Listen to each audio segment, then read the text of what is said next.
92,9 FM Mix Radio. Sebuah lagu dari Tompi dengan Sedari Dulu membuka perjumpaan kita tentunya di acara Radio Talk hari ini, hari Rabu. Udah salah aja pagi-pagi ya. Hari Rabu tanggal 17 Desember 2025 dari jam 9 pagi sampai dengan jam 10 pagi nanti. Tentunya masih bersama saya Titik Pradita. Dan good listener, hari ini temanya adalah Jelang Hari Ibu 2025, peran perempuan di garda politik mewujudkan kebijakan yang lebih berkeadilan. Hari ini sudah hadir di studio Radio Mix FM ada narasumber kita tentunya Ibu Dr. Randa Aida Cakrawati Konda ya. Oke, sebagai anggota Komisi 4 DPRD Kota Cimahi. Selamat pagi Ibu. Pagi. Assalamualaikum. Waalaikumsalam warahmatullahi wabarakatuh. Oke, cerah sekali hari ini. Bagaimana Bu perjalanannya ke studio Mix ini? Ada kendala enggak? Misalnya macet atau lancar gimana Bu? Alhamdulillah lancar banget. Hanya Lancar. 20 menit sampai. Oh, 20 menit ya dari Lebih aja. dari rumah ya. Iya. Oke. Nah, good listener, sebelum kita ke obrolan topik kita hari ini ya Bu ya, saya mau sedikit mengorek sebagai perkenalan kita tentunya karena ada orang mengatakan bahwa tak kenal maka tak sayang, begitu ya Bu ya. Ibu Aida ini kalau boleh tahu sebelum Ibu menjadi anggota dewan, aktivitasnya apa Bu? Aktivitasnya banyak. Dulu sih orang bilang pengacara ya. Pengangguran yang banyak acara. Oh. Oke. Dulu saya sebelum di dewan, tapi sampai sekarang juga sih sebetulnya saya aktif di berbagai organisasi, beberapa organisasi ya. Yang sampai hari ini saya menjadi ketua KPPI, Kaukus Perempuan Politik Indonesia yang ada di Kota Cimahi, selain di DPR. Dan saya juga pengurus di EPK. EPK itu organisasi pembauran kebangsaan, gitu. Oke. Iya. Jadi itu ya aktivitasnya ya. Di FGI juga Gimnastik Indonesia, Federasi Gimnastik Indonesia, saya ketua di Cimahi, saya sebagai bendahara umum di Jawa Barat. Oke, wow luar biasa ya. Nah, kalau boleh tahu juga sudah berapa lama Ibu jadi dewan Bu? Saya sejak 2009. Oh. Jadi ini periode keempat. Wow, sudah lama ya ternyata. Masyarakat masih memberikan kepercayaan. Yang jujur berat sebetulnya mendapat amanah ini. Oke. Kalau boleh tahu juga ini Ibu dari dapil mana Bu? Saya di dapil 4, kelurahan utama, Bel Gajah sama Cibeber. Itu dapil saya. Oke. Nah, kalau misalnya boleh Ibu rasakan ya, sebelum menjadi dewan dan sesudah menjadi dewan, itu ada nggak perbedaannya Bu? Sangat. Boleh diceritakan?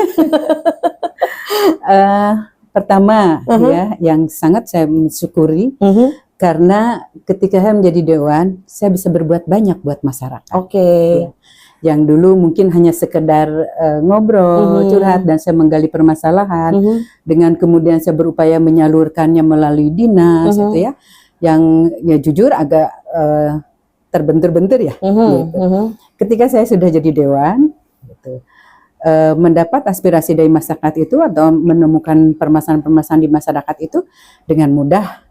Saya bisa mengkomunikasikannya dengan eksekutif, gitu ya. Dan mereka kalau itu memang layak, ya mereka segera menindaklanjuti, solusinya seperti itu. Itulah di antaranya. Jadi saya merasa bersyukur karena saya merasa saya dapat bermanfaat buat masyarakat. Dan tentunya dari 2009 bukan waktu yang singkat ya Bu ya. Iyalah, 15 hampir 16 tahun, mau 17 tahun. Iya betul sekali, berarti masyarakat masih mempercaya Ibu ya. Iya, good listener, itu dia perkenalan kita dengan Ibu Aida Cakrawati Konda. Beliau adalah sangat aktif sekali ya sebelum menjadi anggota dewan, dan tentunya sudah lama juga Ibu Aida ini menjadi anggota dewan. Sudah berapa? 16 tahun ya Bu? Ya. 16 tahun. Oke. Nanti kita lanjutkan lagi Bu perbincangannya. Kita akan ke pertanyaan-pertanyaan ke pokok kita hari ini. Boleh. Tapi setelah yang satu ini ya Bu ya. Siap. 92,9 FM Mix Radio dari Sandi Sandoro. Ada Sakura membawa kita ke 15 menit lepas dari pukul 9 pagi hari ini ya. Masih di acara Radio Talk hari ini, hari Rabu tanggal 17 Desember 2025 dari jam 9 pagi sampai dengan jam 10 pagi nanti. Tentunya masih bersama saya Titik Pradita dan juga Ibu Dr. Anda Aida Cakrawati Konda sebagai anggota Komisi 4 DPRD Kota Cimahi. Hari ini temanya adalah jelang Hari Ibu 2025, peran perempuan di garda politik mewujudkan kebijakan yang lebih berkeadilan. Untuk Anda, saya ingatkan kembali ya, yang mau bertanya boleh melalui WA interaktif di 0851 61280929. Sekali lagi di 0851 61280929. Oke, kita kembali lagi Ibu Aida. Ini sebelum kita memasuki tema talk show hari ini ya Bu ya. Ibu Aida kan merupakan anggota Komisi 4 nih. Apa saja tupoksi Komisi 4 bisa dijelaskan agar masyarakat lebih mengenal gitu terkait Komisi 4 DPRD Cimahi. Mangga. Terima kasih. Saya coba jelaskan bahwa di DPR itu ada 4 komisi ya. Nah ini masing-masing komisi itu punya mitra kerjanya masing-masing. Sebetulnya semua anggota DPR itu punya kewajiban atau punya hak yang sama dalam berbagai urusan yang ada di Kota Cimahi. Hanya karena supaya apa ya, lebih spesifikasi lah ya. Akhirnya dibagi yang Komisi 1 urusannya apa, Komisi 2 urusannya apa, Komisi 3 ya. Dan Komisi 4 itu lebih urusannya ke Kesra. Di antaranya adalah ngurusin masalah pendidikan, bagaimana pendidikan di Kota Cimahi supaya berkeadilan gitu kan. Kemudian kesehatan, ketenaga kerjaan, kemudian juga mitra kita ini Dispora, Dinas Pariwisata dan Olahraga. Itu dan juga termasuk di antaranya kita. Gitu Komisi 4. Oke. Kalau fungsinya sih sama, kita punya 3 tugas dan fungsinya ya. Fungsinya adalah anggota dewan itu sebagai pembuat peraturan daerah, ya, membuat perda, kemudian mengatur anggaran sama-sama dengan eksekutif dan kemudian pengawasan terhadap penggunaan anggaran dan peraturan daerah tadi. Itu semua tugas anggota dewan sama. Nah hanya karena kemudian spesifikasi dibagi-bagi komisi untuk memudahkan saja. Jadi tugas Komisi 4 itu lebih ke pendidikan, kemudian kesehatan, ketenaga kerjaan ya Bu ya. Kalau sesuai dengan tema kita hari ini, jelang Hari Ibu 2025, peran perempuan di garda politik mewujudkan kebijakan yang lebih berkeadilan. Bagaimana Ibu memaknai peran perempuan di dunia politik saat ini? Kita semua tahu ya bahwa Indonesia adalah negara demokrasi. Negara demokrasi itu dalam menentukan kebijakannya harus melibatkan kaum perempuan. Kaum perempuan ya. Iya. Jadi kalau seandainya tidak ada perempuan ini tidak demokrasi. Penting berarti Bu. Karena sejujurnya yang mengerti permasalahan perempuan adalah perempuan. Gitu ya. Bagaimana kesehatan alat reproduksi kan, bagaimana kemudian anak, perkembangan tumbuh kembang anak itu kan lebih ke perempuan lah ya, karena anak biasanya lebih dekat dengan ibu. Gitu. Iya betul sekali. Jadi harus perempuan harus melek politik, ya, karena kebijakannya itu kan diambil keputusannya dari politik. Gitu. Kalau perempuannya tidak ada atau tidak ada perempuan di ranah kebijakan itu, ya tentu kebijakannya lebih ke global, tidak ada yang khusus terhadap kepentingan perempuan seperti yang tadi saya sampaikan diantaranya seperti itu. Oleh karenanya kaum perempuan dengan undang-undang yang sekarang sudah bergulir, sudah dibuka peluang untuk kaum perempuan, itu adalah kesempatan Untuk kemudian kita harus turut serta menentukan kebijakan itu. Oke. Kalau selama ini apa tantangan terbesar yang Ibu hadapi sebagai perempuan yang terjun langsung di lembaga legislatif daerah?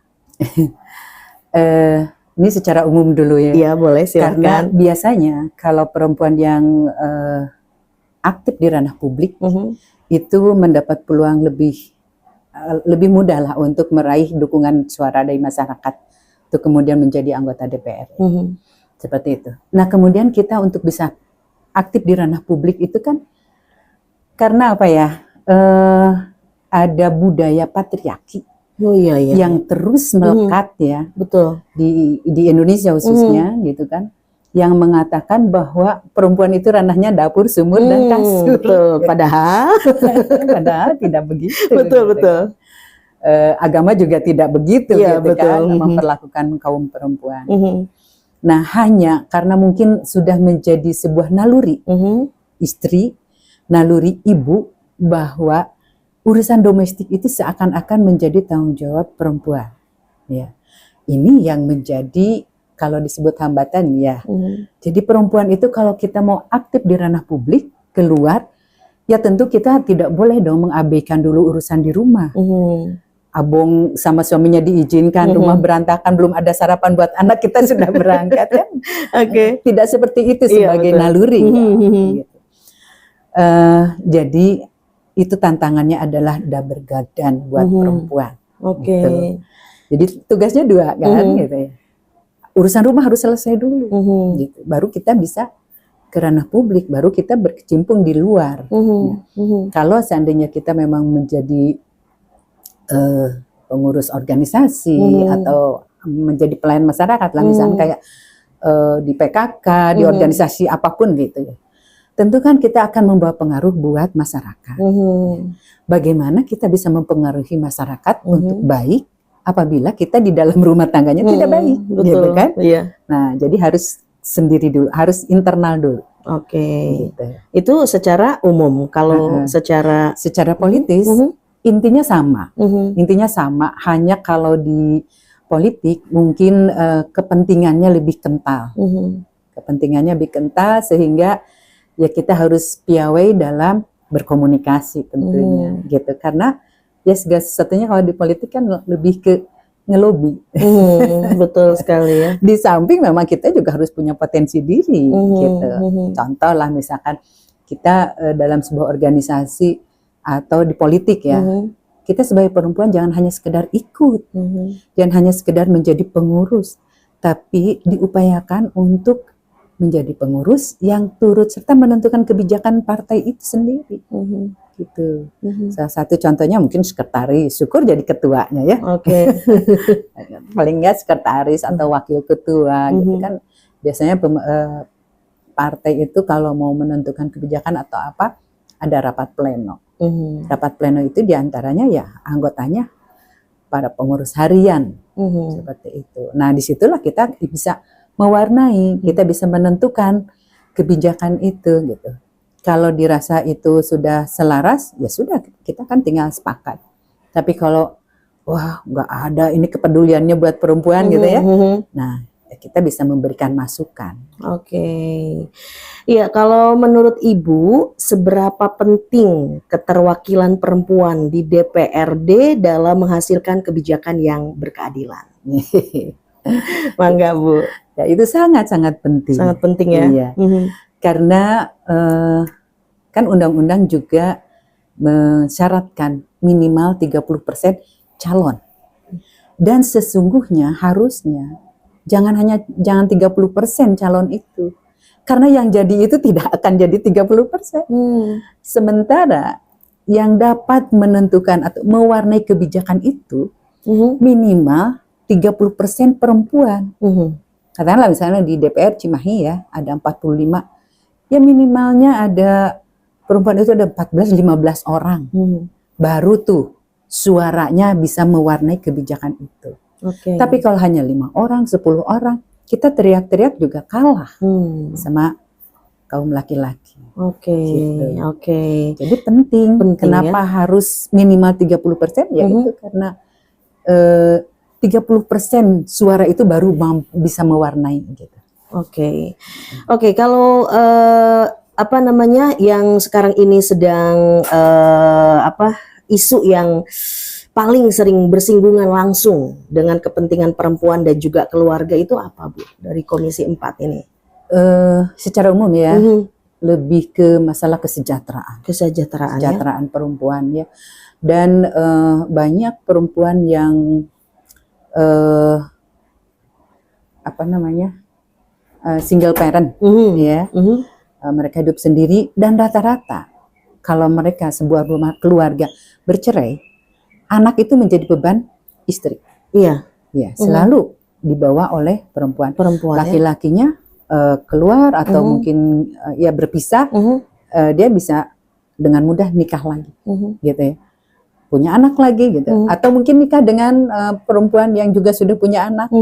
Akhirnya kalau kondisi seperti itu banyak ya fakta di lapangan, di masyarakat, si suami itu dia dapat nafkah itu malah membesarkan anak sambung, sementara anak sendiri dia nggak perhatikan gitu ya. Nah, ini menjadi beban perempuan, baik dari sisi pendidikannya, pendidikan di rumah, pendidikan formal di luar, dan tentu secara biologisnya, psikologinya gitu kan, harus diedukasi supaya anak itu tidak menjadi broken home. Gitu. Jadi memang perempuan lagi yang menanggung ya, Bu ya. Akibat perpisahan kemudian perempuan lagi yang menanggung ya. Gitu. Ibu, gimana nih pengalaman Ibu dalam memperjuangkan aspirasi perempuan dan juga anak di tingkat kebijakan daerah? Mangga Ibu. Nah kan tadi ya banyak perempuan yang single parent gitu, kemudian dia harus mencari nafkah gitu kan untuk membesarkan anaknya. Kalau mereka yang punya potensi diri, pendidikannya cukup bagus, mungkin untuk cari kerja relatif lah ya, agak bisa gini. Nah, mereka yang pendidikannya pas-pasan, apalagi di zaman seperti ini, sekarang agak sangat susah sulit untuk ya, mencari Bu, ya? kerja ya, lapangan kerja. Dulu kan Cimahi banyak industri ya, banyak garment. Nah, itu banyak menampung kaum perempuan. Sekarang banyak yang gulung tikar. Gitu. Nah, ini yang menjadi permasalahan untuk perempuan. Mereka harus punya penghasilan, hanya punya kehidupan. Gitu. Tentu ya pemerintah harus hadir untuk menyelesaikan permasalahan ini. Gitu. Nah, kita coba menyampaikan, mendiskusikan dengan eksekutif, untuk mencoba memberi solusi kepada mereka, dan akhirnya ada program perempuan kepala rumah tangga, dulu namanya apa ya lupa. Kalau di Cimahi itu sebenarnya banyak singkatan-singkatan. Bagus. Iya. Jadi perempuan kepala rumah tangga itu diberikan keterampilan, ya, berikan keterampilan baik itu dari sisi busana, misalkan ngejahit atau apa ya, kemudian juga kuliner, misalkan. Nah, mereka dibimbing, kemudian kalau yang serius artinya benar ya mau usaha, diberikan permodalan, gitu. Jadi sedikit mandiri lah. Gitu. Ya, seperti itu. Bagus juga ya Bu ya. Jadi si perempuan-perempuan ini jadi bisa mandiri juga ya, tentunya. Kalau misalnya kebijakan apa nih yang menurut Ibu paling berdampak bagi kesejahteraan perempuan di Kota Cimahi? Mangga Ibu, kebijakan apa yang menurut Ibu paling berdampak bagi kesejahteraan perempuan di Kota Cimahi? Dari aspek kesehatan ya, kan ada sudah jelas itu memang untuk umum ya, semua masyarakat. Ada BPJS untuk berobat secara kesehatan. Kemudian juga ada untuk pasangan muda. Nah, mereka kan ada dulu sebelum ada BPJS ya, ada kebijakan untuk kaum perempuan yang melahirkan gratis. Dulu namanya Jampersal gitu. Jaminan persalinan gitu. Nah, itu juga kan kebijakan buat perempuan. Kemudian kalau sekarang sih ya lebih ke permodalan tadi dan keterampilan gitu. Tentunya seperti itu. Kalau misalnya ini untuk para peran perempuan politisi dalam memastikan kebijakan sosial, pendidikan dan juga kesehatan berjalan secara adil gimana nih Bu? Ya kita mengawasi ya, kemudian kita mencari data di masyarakat. Kalau kemudian ada ya kaum perempuan yang memang butuh diperhatikan atau butuh dibantu, ya tentu kita akan bergerak. Dan satu contoh gini, ada ART ya, dengan dia punya kewajiban anak, 2 anak. Selama ini kan banyak tuh bantuan yang digulirkan oleh pemerintah, Iya, betul. baik pemerintah pusat maupun ada di daerah. Tapi dia nggak pernah, dia mengeluh, so aku nggak pernah dapat bantuan, padahal saya butuh kan kayak gitu. Dengan status dia sebagai ART saja ya kita juga udah paham lah kebutuhannya ya, kekurangannya dia. Nah ini kita kawal, kemudian datanya itu kita masukkan ke dalam, karena yang mendapat bantuan itu harus terdaftar di, kalau dulu namanya DTKS ya, itu di dinas sosial. Nah harus terdata di dinas sosial, baru dia akan mendapat bantuan. Artinya yang masuk di dalam data DTKS itu, mereka yang dianggap masyarakat tidak mampu, dan mereka yang harus mendapat perhatian dari pemerintah, baik pemerintah pusat maupun daerah. Gitu. Nah ada banyak yang sebetulnya masyarakat yang harus diberikan bantuan tapi tidak terdaftar di DTKS. Nah itu yang kemudian sama kita didata dan dititipkanlah ke dinas sosial untuk kemudian dimasukkan ke dalam daftar itu, walaupun memang yang mengolahnya adalah di pusat, ya di Kementerian Sosial. Gitu. Nah ini memang agak susah ya, susah tuh ngawalnya. Karena yang membuat data itu adalah di pusat. Di pemerintah Cimahi ini hanya menerima, misalnya kayak kemarin menyalurkan bantuan per orang berapa ya, 900.000 gitu. Nah itu tuh datanya sudah di drop dari pusat. Orangnya adalah si A, si B, si C ada terdaftar. Drop ke Cimahi. Dari Cimahi dibagikan ke kecamatan. Kecamatan bagikan ke kelurahannya, dan akhirnya jatuhnya ke di RW. Nah, kebetulan di RW saya ada orang yang sebetulnya dia tidak layak menerima, karena dia tuh sebetulnya statusnya pekerja dan dengan posisi yang sangat bagus. Bahkan ya jujur orang tuanya mereka juga agak sedikit tersinggung. Masa anak saya mendapat bantuan ini gitu. Ya tidak layak lah untuk mendapat bantuan seperti itu. Ya kita juga nggak bisa bagaimana, karena ya ini dari pusat datanya. Seperti itu. Dan sementara ya tadi yang tidak mampu banyak ya. Iya betul. Tidak mendapatkan. Nah ini kita masukin ke dinas, kemudian dinas juga harus mengakses ke pusat supaya. Nah di pusatnya ini yang suka agak entahlah mungkin jadi sudahnya saya berpikiran jeleknya mereka gawena terbalik gitu. Masa data dari kita ini masih tetap aja seperti itu. Gitu. Jadi ya kita juga di komisi ya. Mungkin someday kita akan ke Kementerian Sosial untuk kemudian mempertanyakan terkait data-data itu. Gitu. Kadang ya ada orangnya sudah meninggal, datanya masih ada ya. Gitu. Bantuannya masih dapat. Seperti itu. Oke, memang itu sering sekali terjadi, bahkan di tempat saya Bu ya. Kebetulan sebelah itu bagian yang menyalurkan gitu ya, dana-dana seperti itu. Nah, banyak yang yang memang tidak mampu tapi tidak dapat gitu. Seperti Ibu yang tadi dibicarakan bahwa yang mampu malah yang dapat seperti itu. Oke, good listener, kita akan ngobrol lanjut lagi ya Bu ya. Kita istirahat sejenak dan kita nanti akan ngupas lagi seputar perempuan karena masih menjelang Hari Ibu 2025 ya, setelah yang satu ini tentunya. 92,9 FM Mix Radio. Semakin seru ya good listener obrolan kita hari ini bersama Ibu Dr. Anda Aida Cakrawati Konda sebagai anggota Komisi 4 DPRD Kota Cimahi di Radio Talk hari ini, hari Rabu tanggal 17 Desember 2025 ya.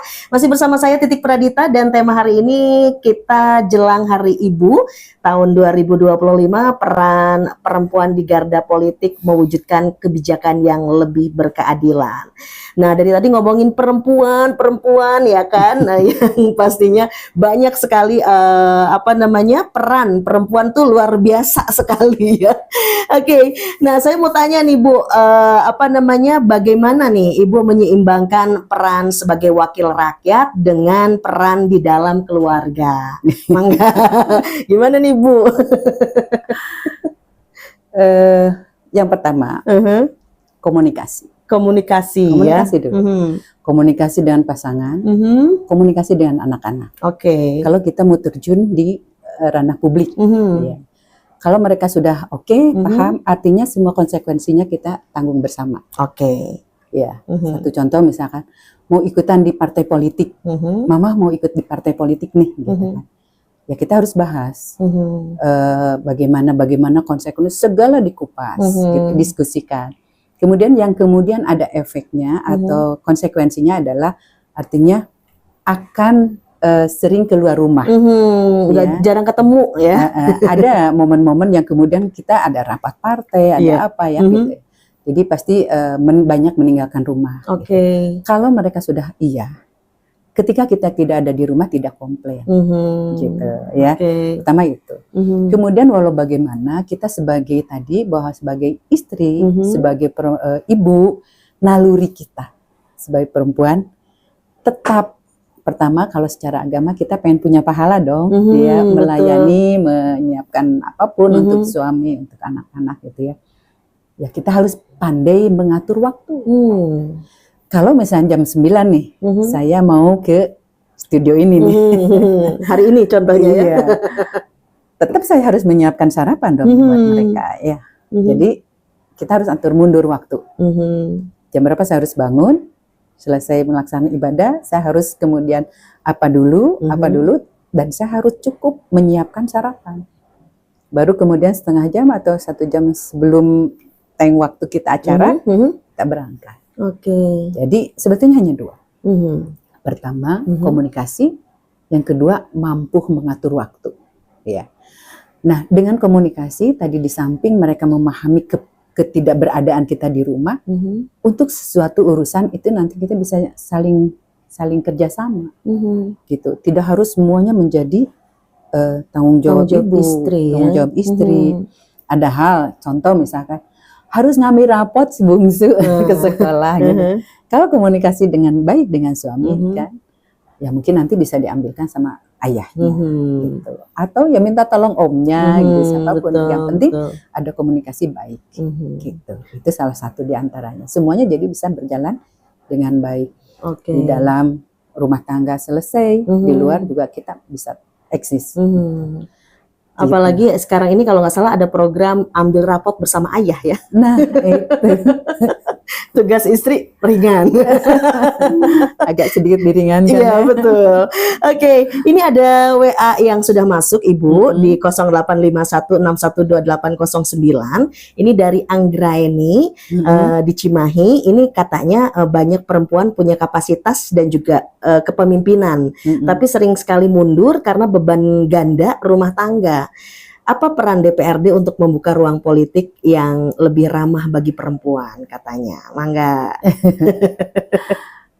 Itu sih sebetulnya ruang sudah dibuka lebar dengan undang-undang ya, dari pemerintah pusat tentunya, memang anggota DPR RI yang membuat. Sebetulnya bukan hanya untuk politik, di organisasi apapun itu minimal 30% perempuan harus ada terlibat di dalamnya. Gitu, apalagi di politik. Gitu. Kalau DPRD daerah, kita tidak bisa memberikan kebijakan bahwa ini pinter nih, gitu ya. Sok masuk anggota DPR, gitu. Kan nggak bisa. Yang menentukan menjadi anggota DPR adalah masyarakat melalui partai politik, seperti itu. Kalau banyak perempuan yang pandai, yang pintar kayak gitu. Ya harus menunjukkan kepandaiannya gimana sih? Harus ada di ruang publik, gitu. Harus keluar lah, jangan di rumah terus gitu ya. Ya tadi harus seizin suami kalau yang sudah berumah tangga, harus seizin suami, harus komunikasi dengan anak-anak sehingga ya bisa eksis di luar dengan mulus. Seperti itu. Dan harus bisa membagi waktu. Mungkin ini kan ada masalah peran ganda nih. rumah tangga ya. Jadi harus bisa membagi waktu ya Bu ya. Betul, Mungkin tadi yang Ibu sudah sampaikan bagaimana Ibu menempatkan di sini ya kan Bu. Terus sebelum ke sini juga bagaimana tadi juga sudah disampaikan. Oke, Mbak Anggra ini mudah-mudahan sudah puas ya jawabannya dari Ibu Aida. Dan ini ada satu pertanyaan lagi, kasus kekerasan terhadap perempuan dan juga anak masih muncul di Cimahi katanya. Seberapa penting sebenarnya perempuan duduk di posisi strategis politik untuk mencegah ini terus terulang? Enggak Bu? Kekerasan terhadap kaum perempuan ini menjadi, memang jujur ya, sepertinya ini adalah gunung es. Ya, kalau di permukaan itu muncul ada 10, mungkin di bawah banyak.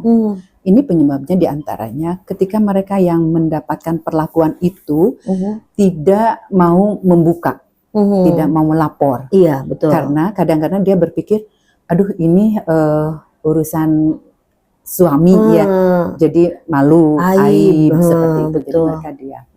Seperti itu. Memang jadi gimana ya, kita jalan satu-satunya adalah edukasi terhadap kaum laki-laki bahwa tindakan-tindakan dia melakukan kekerasan terhadap perempuan atau pasangan hidupnya ada pasal-pasal yang akan menjerat, gitu. Dan kaum perempuan juga ketika diperlakukan seperti itu ya jangan takut, lapor gitu. Speak jangan up takut ya Bu ya. Speak up gitu.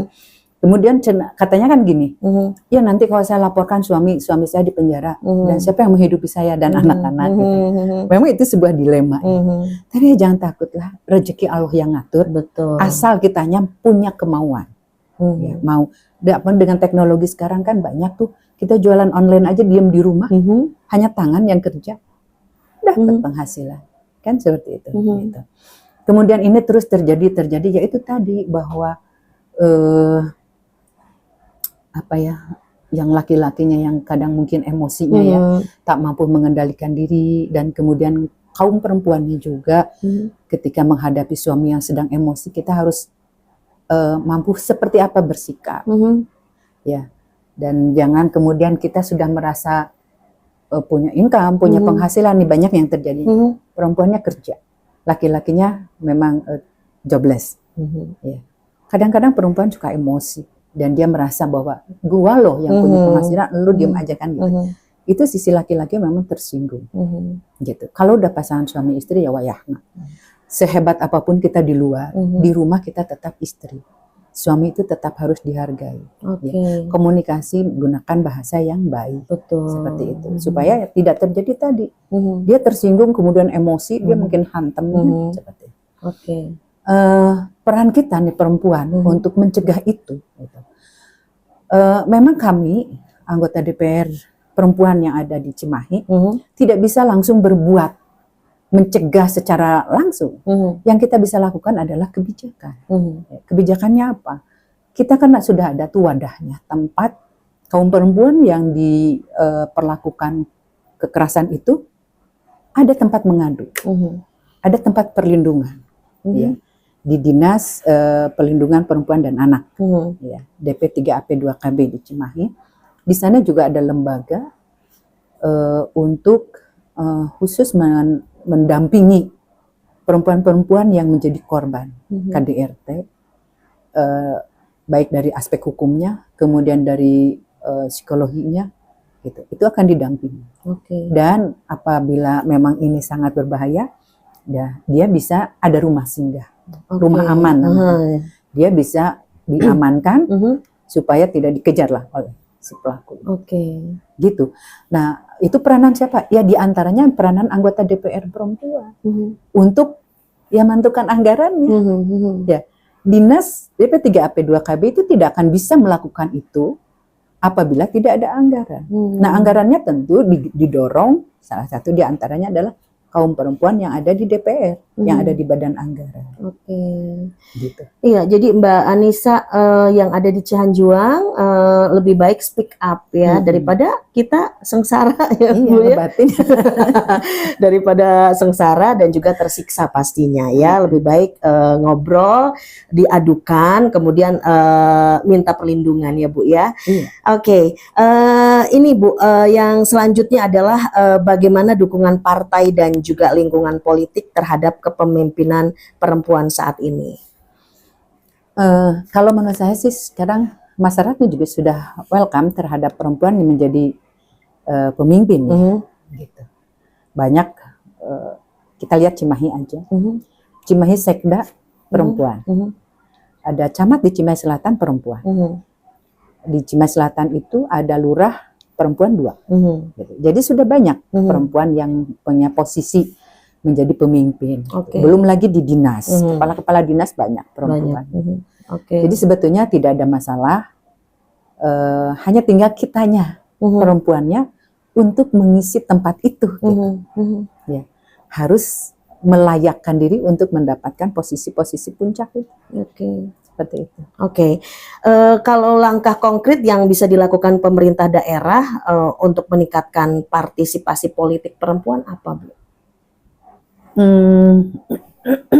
Ya dia kan partisipasi politik perempuan ya, diantaranya adalah mereka masyarakat umum untuk datang ke TPS dalam menentukan pilihan.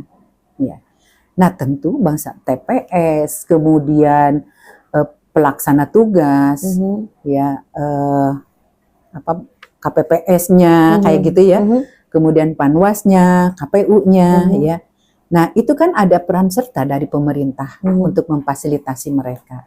Dan kemudian ada program-program sosialisasi, ada sosialisasi pemilu kan, sosialisasi pilkada gitu. Nah itu dilakukan oleh tadi penyelenggara pemilihan. Nah ini tentu biayanya dari pemerintah. Dari pemerintah gitu. Ya. Kita mau pemerintah peran sertanya yang secara tidak langsungnya adalah menyiapkan anggaran, gitu. Kemudian mensosialisasikan supaya masyarakat, khususnya perempuan, mungkin ikut serta menentukan kebijakan dalam memilih kepala daerah, memilih calon anggota DPR, dan kemudian saya juga yang menjadi ketua KPPI di Cimahi, Kaukus Perempuan Politik Indonesia. Ini adalah sebuah organisasi di mana para kaum perempuan yang aktif di partai politik menghimpun diri ya di wadah KPPI ini. Ketika ada di KPPI, kita melepas semua baju partai. Kan ada dari Golkar, PDIP, Demokrat, Nasdem gitu kan. Di semua deh partai politik yang ada di Cimahi ada bernaung kita di situ. Kita punya tujuan yang sama. Kita kepentingannya adalah perempuan. Gitu. KPPI satu tekad, satu tujuan. Satu tujuan apa? Ya itu kepentingan perempuan. Gitu. Jadi mereka yang ada di berbagai partai, tapi ketika ada di DPR harus ingat kita punya tujuan kepentingan perempuan. Nah, 2023 saya melalui KPPI mengedukasi pemilih perempuan. Terus semua banyak perempuan-perempuan lah kita kumpulkan di kelurahan, kemudian diberikan pencerahan supaya mereka melek politik bahwa sejauh mana pentingnya perempuan yang mewakili mereka. Itu kita coba edukasi dengan tujuan tentu mereka nanti memilih perempuan, caleg perempuan, perempuannya tentu ya memang tidak perempuan harus. Makanya mereka diajak, saya dorong untuk setiap ada yang sosialisasi hadir. Buka mata, buka telinga. Dilihat bagaimana niat caleg ini sesungguhnya gitu kan. Supaya kemudian ketika dia merasa, oh ini bagus nih, ini bisa mewakili gitu. Ini benar tujuannya gitu. Maka pilihlah dia perempuan. Gitu. Nah ini 2023 saya semua kelurahan saya edukasi gitu. Dengan tujuan saya berharap di DPR Kota Cimahi ini minimal ada 30% perempuan tadi. Gitu. Tapi ya apa boleh buat, ternyata hasil dari pileg kemarin baru ada 12 perempuan, ya segitu tapi sudah lumayan lah ya, gitu. Mendekati. Dan insya Allah mungkin tahun depan ada pelantikan lagi calon anggota DPR perempuan hasil PAW perempuan, jadi ada 13 perempuan. Sudah 28, sekian %. Oke. Hampir mendekati minimal. Oke. Ibu, ini apa namanya pertanyaan terakhir ini sebelum kita tutup acaranya, apa harapan Ibu terhadap kebijakan daerah ke depan agar lebih berpihak pada perempuan, anak dan juga keluarga? Ya, tentu harapan kami ya bahwa pemerintah concern, khusus memperhatikan kaum perempuan, terutama yang menjadi KDRT tadi ya, mereka dibantu, ditolong benar-benar gitu ya, dilepaskan dari KDRT-nya dan disalurkan tadi untuk bisa mandiri mendapatkan penghasilan untuk menafkahi anaknya gitu. Kemudian juga para kaum perempuan yang di luar sana ya, sebagai pemilih, saya sangat berharap jangan takut ya untuk masuk partai politik. Gitu. Memang ada stigma bahwa politik itu adalah kotor, politik itu keras. Gitu. Sebetulnya politik itu adalah sebuah seni. Seni mempengaruhi orang lain untuk kepentingan kita dan kepentingan bersama gitu ya. Tinggal bagaimana kita melaksanakannya. Dan kalau dianggap kotor, ya memang ada gitu. Hanya tergantung di tangan siapa politik itu. Jadi ayo berbondong-bondong masuk ke partai politik, dan andai tidak ada di partai politik, dukunglah kaum perempuan ya, sebagai wakil-wakil dari ibu-ibu semua. Yang terakhir Bu, ini menjelang Hari Ibu 2025 ini kan, apa pesan dan ajakan Ibu kepada seluruh perempuan Indonesia, khususnya di Kota Cimahi dan juga khususnya yang masih ragu terjun ke dunia politik? Mangga. Ya, jelang Hari Ibu, ini kenapa kita memperingati Hari Ibu ya? Karena ini adalah momentum bagaimana para pejuang kita dulu, ada Raden Ajeng Kartini, Ibu Dewi Sartika, dan banyak perempuan gitu, mereka mendeklarasikan dan mereka memperjuangkan hak perempuan tadi. Kemudian pada tanggal 22 Desember itu adalah pertama kali mereka melakukan kongres terhadap kepentingan perempuan. Nah, momentum itulah yang kemudian menjadi Hari Ibu ya. Kenapa kita harus memperingati Hari Ibu? Ini adalah sebuah penghargaan terhadap ibu. Baik ibu secara tadi yang memperjuangkan hak perempuan, maupun ibu secara biologis terhadap ibu ya. Mereka itu banyak berjuang, banyak kontribusi terhadap ya tadi anak. Ibu itu biasanya bangun lebih awal, tidur terakhir. Nah, ini adalah rentang waktu yang kemudian semuanya dikerjakan, semua yang dilakukannya adalah untuk keluarga. Oke, terima kasih Ibu Dr. Anda Aida Cakrawati Konda sebagai anggota Komisi 4 DPRD Kota Cimahi yang hari ini sudah hadir di Studio Mix FM, dan hari ini sudah kita ngobrol seputar perempuan, membuka bahwa perempuan-perempuan kita tuh sangat berarti ya Bu ya. Dan good listener, sepertinya waktu kebersamaan kita di acara Radio Talk hari ini tanggal 17 Desember 2025 harus berakhir sampai di sini saja. Saya Titik Pradita mengucapkan terima kasih banyak, dan kepada Ibu terima kasih banyak, hati-hati di jalan, sukses selalu, dan juga kita ketemu lain waktu ya. Amin, insya Allah.